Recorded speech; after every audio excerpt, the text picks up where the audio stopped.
Well, here we are, DJ promo, man. Alex, a friend, creative, hardworking dad, brother. What's up, man? How you doing? I'm good. How are you? Welcome, man. Cheers. Appreciate We here. That's one of my favorite drinks, Angel's Envy. You know, It's really good. You a fan of bourbon? Yeah, I am actually. Yeah. All right. Well, so man, you were actually the first DJ I ever entrusted in kind of passing off a gig to. Yeah. And I remember how nerve-wracking that was. But to be honest, that was the first time I realized that the experience that I felt like I was giving to my couples, that other like-minded, creative, high-energy individuals can do. So, bro, you've seen kind of the growth of everything, man. So yeah, it's really crazy. How does it feel to just be where you're at in life and in your career, dope. man? The way everything's been since when we first started working together, the growth is real between everybody. Yeah, all around growth. I think the biggest thing for me is just seeing how much the expansion of the mobile side of things have gone. But not only that, but how much you've been able to innovate to make it cool again to be a DJ in that side. Yeah, man. I mean, you specifically, you have not only experience, but you have education in this field, and you really get in on the technical side. So you obviously have DJ experience, parties, weddings, events, but you went to school for this thing. Yeah, for Full Sail. Yeah. And you're an engineer. So there's all levels of experience, man. Yeah. How's it feel having all that time and education and learning under your belt, man? It's real dope. The way I look at it is you never stop being a student in anything in an industry that kind of continues growing with technology and different techniques and everything. But it's amazing. I feel blessed. I first started DJing in 2010. 2010. All right. So how old are you? And this is 2010. You're 2010, I was 17, about to be 18. Senior year, kind of. Yeah, it was senior year. The December was the first time I ever DJed. All right, why'd you start? How did that happen? I always had a big fascination for music. I always had before I wanted to be a DJ, I initially wanted to be an artist and a producer. Yeah. So I always had the fascination to be able to create the vibes, be a part of the music. And I had a cousin also that was a pretty successful DJ from Puerto Rico, and I think it was someone that wanted Bad Bunny? Nah. So you had a cousin DJ Puerto Rico. Yeah, his name was DJ Red, Carlos Lopez, and he was actually a pretty popular DJ in the Puerto Rican scene. He did a lot of the big clubs out there. He started off doing traditional hip hop and Latin music, but he was really big on tech house producing. Whoa. Eventually, he ended up going on tour with Tiesto. He opened up for Steve Angelo, who's a part of Swedish House Mafia. So what about him? What about him and his presence in your life made you want to do this? I think it was the fact of being able to control a vibrant atmosphere with the love of music, and kind of being able to read people and kind of I feel like they'd probably like this. And once you present that atmosphere and it's successful, it's no energy like no other. Was there a moment that you were like, yo, I gotta do this? When I was 16, Club Brava in Hotel San Juan. I was 16, it was summertime, and I used to go to Puerto Rico every summer to work. And my cousin happened to be DJing and found out that I was getting an interest into becoming a DJ, so he invited me to a birthday party for the DJ of Joel Randy. Their DJ was having a big birthday party bash at the club. And since it was in the tourist side, Puerto Rico is 18 up to drink, but since it was a more tourist section of San Juan, it was 21 and up to enter the club. Sure. I was only 16 and he got me in there nothing. I met him in the front of the club. My mom dropped me off. Said, be careful. You were like, hey, mom, hurry up, go. Yeah, I really wanted to be a part of it. And once we reconnected, he was like, yo, well, come check me out. Come see what it's like, for at least from his perspective of being a DJ. Yeah. Because there's different levels and different experiences and different calibers of being a DJ. He wasn't no Tiesto, but he was in those same rooms. Sure. And for me, it was just showing that it's reachable without having to be a famous household name. You can still be in the room with a lot of greatness. And absolutely. The main thing for me was we walk in. It was like a movie. I remember it perfectly. Walking in, right in the club, he dapped up the bouncers. He said hi to the staff. He said, he's with me. That's my cousin. That's mi primo. That was it. They threw me a band, VIP, and we just walked right in. It was a packed club. It was the first time I ever been in a club in my life. I was used to the school dances or house parties. Yeah. And, walking in there, they had a DJ rotation for the DJ. All his DJ friends, including my cousin, was invited to DJ that night. So I got to go to the VIPs. I was vibing. Hanging out. I was hanging out. And he was like, what do you drink? I was like, what are you drinking? And I was like, all right, I'll have that, because I don't know what I drink. Sure. I don't drink. You know what I mean? Yeah. Miguel Cotto, a boxer I used to love watching. He was in VIP with us, hanging out. And it was just like... Okay, you're going to keep name dropping, so... It was cool. It was just, long story short, awesome. he ended up performing. The crowd was going crazy. And then from there, we went to another club till almost like 6 in the morning to DJ at a tech house club, like an underground spot. That kept going after that. And it was just seeing that kind of experience, like how he goes from point A to point B, and he's in a vibrant atmosphere, and people really showed him love.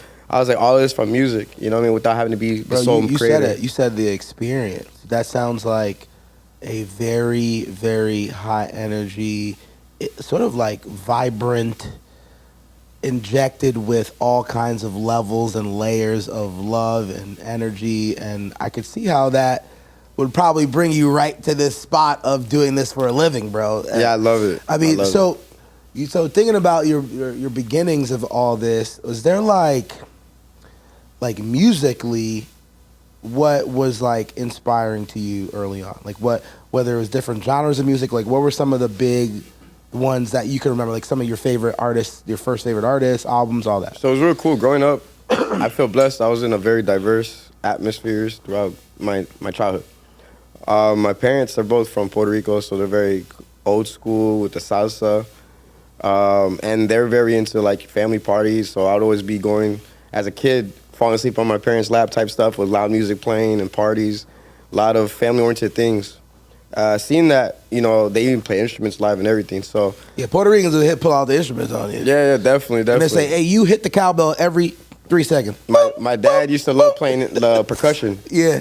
So it was always be one of those things, I was always around that since I was very young, on a normal circumstance. And then being in school, you know, that's what opened up me to hip-hop, you know, from a very young age. I think 50 Cent and Tupac were probably my first, that's all I could listen to on repeat. Get Rich or Die Trying. That was album change. Yeah, DMX when he first was blowing up. I remember in school, you guys heard of DMX? I was like, DM who? DMX. And then like, it's just, that was a big fascination. I had brothers that, you know, I have 4 older brothers, and I had 2 brothers that were more into the rock and other genres, and I had 2 brothers that were more into like reggaeton, hip hop, more urban music. So I think that's something I want to talk about, because being Latin, right? I don't know, you know, like being Latin, like you would think that some people may assume that maybe that's all you play, but I know something about you is that you actually know how to kill like diverse crowds and like American, like white American crowds, because you DJ that like the White Whisperer. Yeah, you bring out, because you've DJed at a very legendary spot that got hit by the hurricane, but Lani Kai, right? Like you've DJed at like very, very diverse venues. Definitely. I've opened up for bands. So rage ratios. So when it comes to diversity, when it comes to, because we do weddings, bro. Of course. And weddings are filled with grandparents, friends from college, friends from work, little cousins, older cousins. I mean, the spectrum's all over. I mean, what is your mindset strategy when you have these like very diverse weddings? Like, how do you do it? For me, it's not much to strategize when it comes to like something that should be natural and genuine. I just feel like confident in just music and having good knowledge of music, to where when I pull up to a venue, I'm really going to interact with the people as they're walking in. I want to kind of feel them out. Hey, how's it going? See what their mood is. Are they really a party type crowd or they're not? What's their personality like? You know, you can't judge a book by its cover, because there's been so many weddings where I'm like, ooh, it's going to be a tough one. Next thing you know, they're asking me for more hood stuff than I would ever play, you know what I mean? Or the irony of something else, a Hispanic wedding, and they're asking for something very more, you know, top 40. So you're kind of just ready for whatever. I'm ready for everything. It just depends, and that's why usually with the Vibe that we have in Curated, it helps me kind of get like a feel for the client. So all right. So part of the process, you're maybe 6 months out, 9 months out, 3 months out, whatever.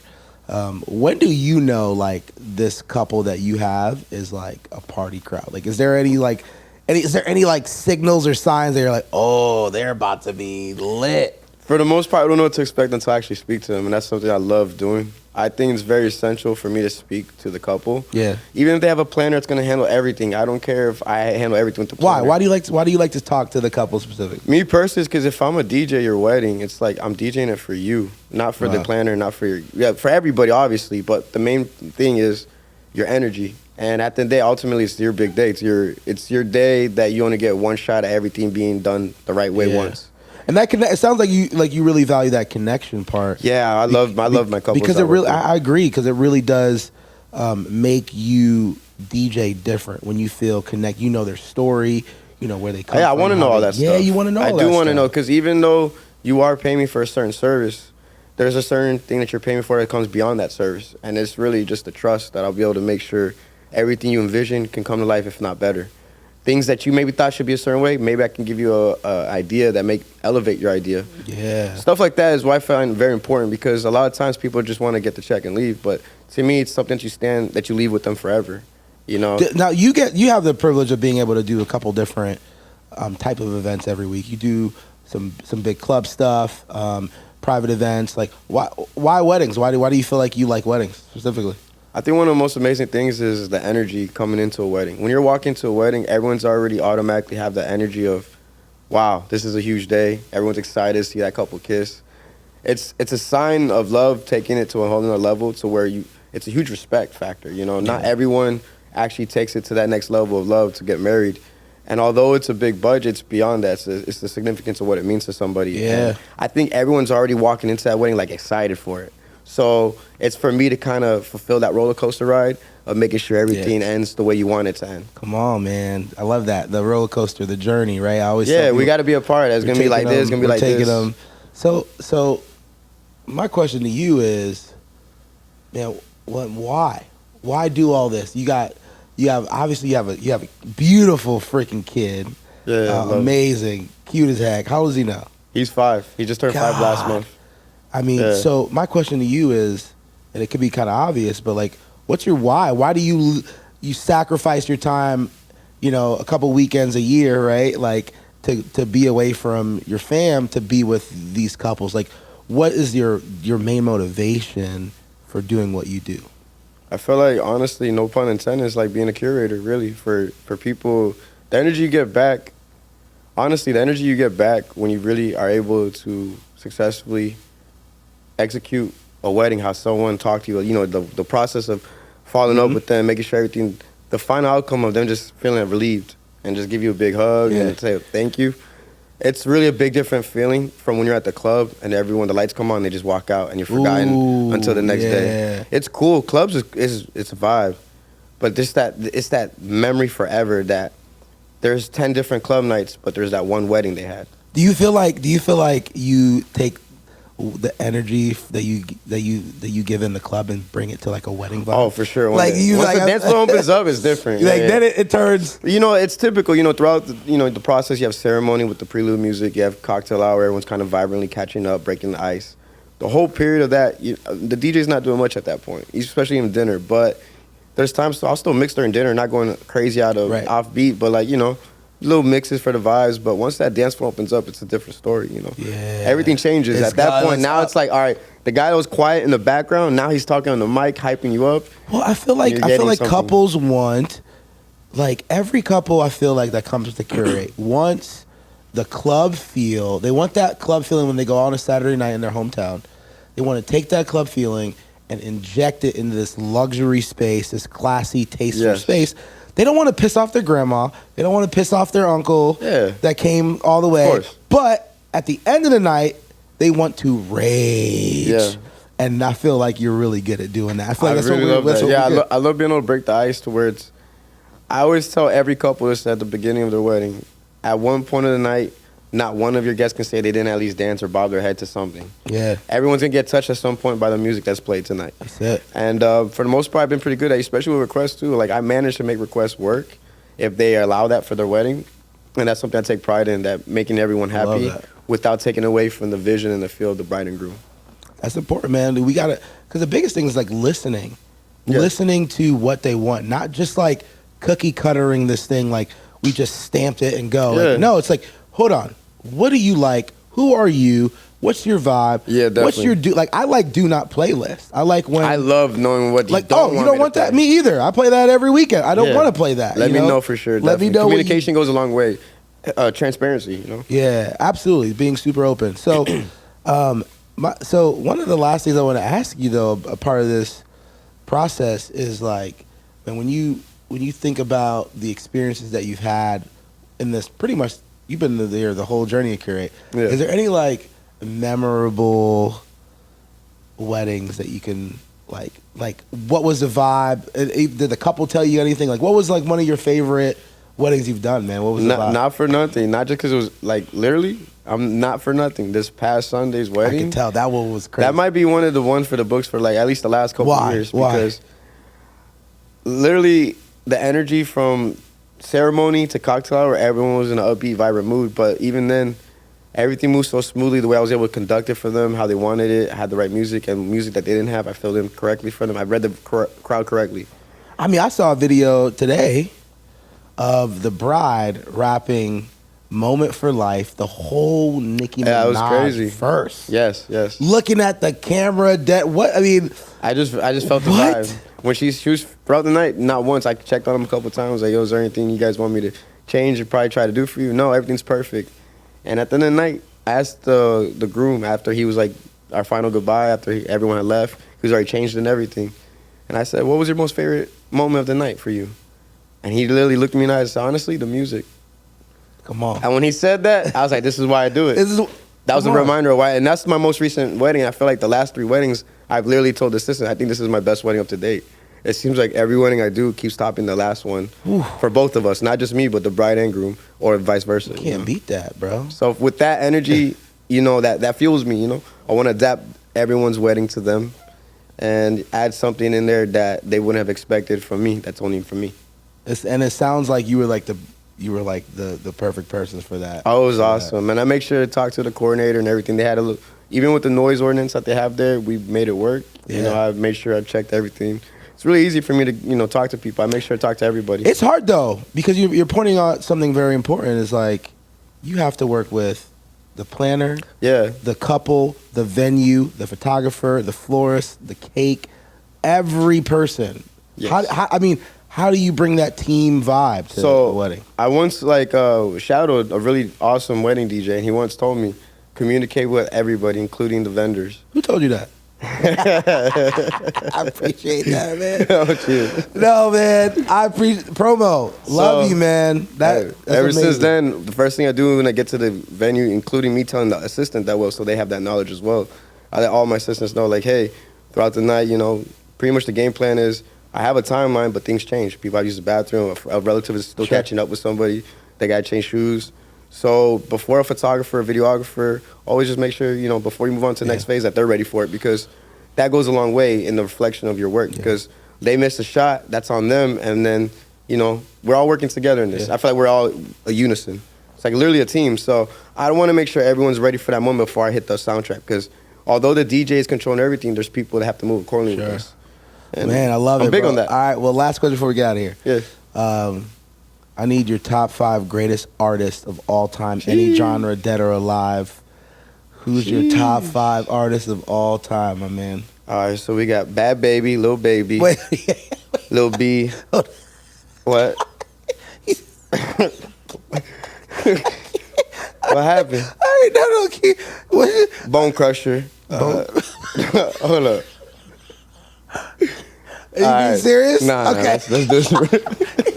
All right, top 5. Honestly, oh God. Within the time period, maybe things might change from how I feel about these artists, but from me personally, if I'm talking about like all genres and not just all genres, like as a DJ, I gotta put Michael Jackson up there. Michael, as a general package. Of course.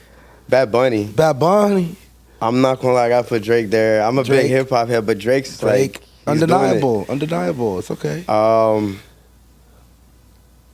This is tough. It is. You got 2 more. I got 2 more.